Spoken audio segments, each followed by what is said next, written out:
Hi and welcome back. In this video, we're going to be using 3-axis to machine a part. I've already opened my part, created the stock, and set up the part operations.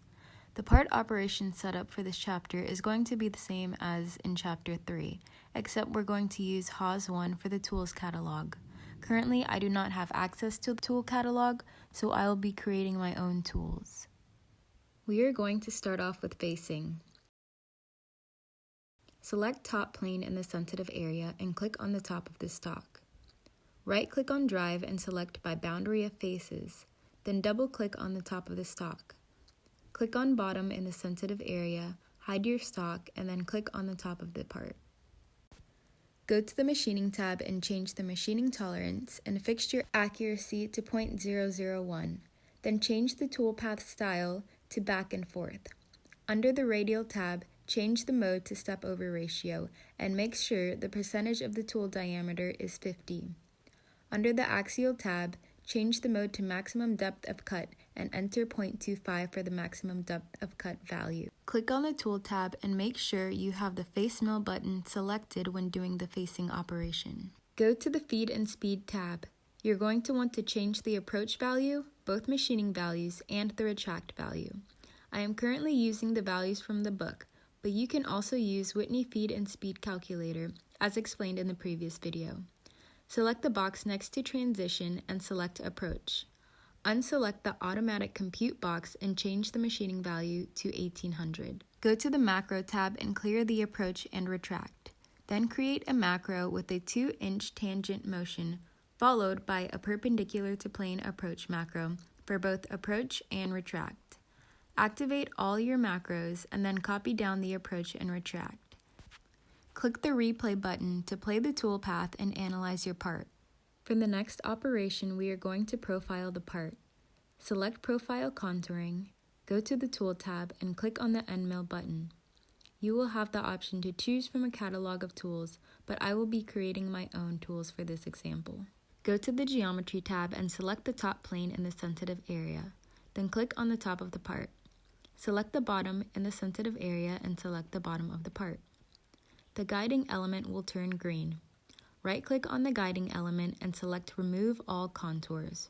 Right-click on the guiding element again and select by boundary of faces. Then click on the bottom of the part. Click on the Machining tab and change the toolpath style to one way. Select the Step Over tab and change the distance between paths value to half the diameter of your tool. Go to the Feed and Speed tab and make changes to your values again using the Feed and Speed Calculator.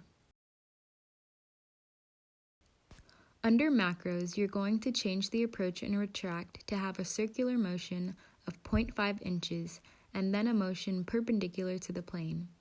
Activate all of your macros and copy down the approach and retract.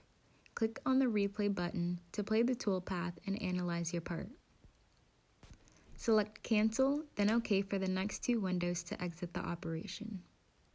Now we are going to rough the middle of the part. Select the roughing operation. Click on the part in the sensitive area, then select the part. Make sure the offset on the part is 0.05. Click Limit Contour and select around the middle of the part. Select the Machining tab, click Radial, and change the Step Over to Step Over Ratio. Click on the Axial tab and change the maximum depth of cut to 0.1.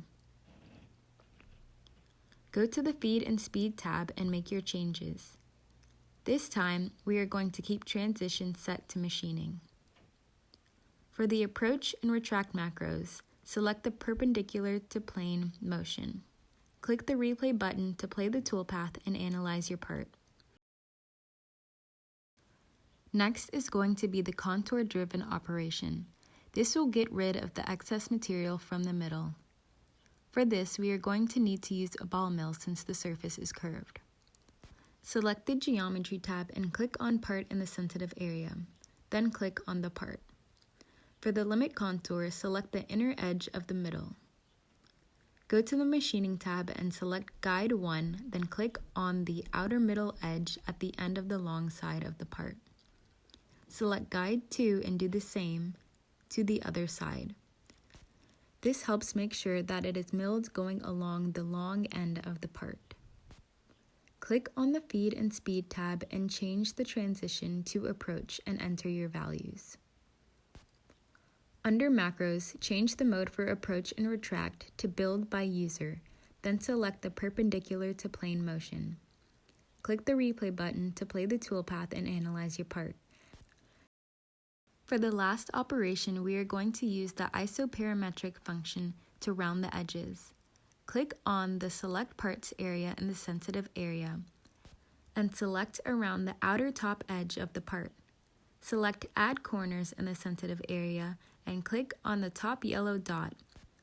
Then click on the next dot under the 2. 3 and 4 should pop up. Double-click and go to the Machining tab. Under Radial, enter 4E-004 as the scallop height. Change the start and end extension to 0.03.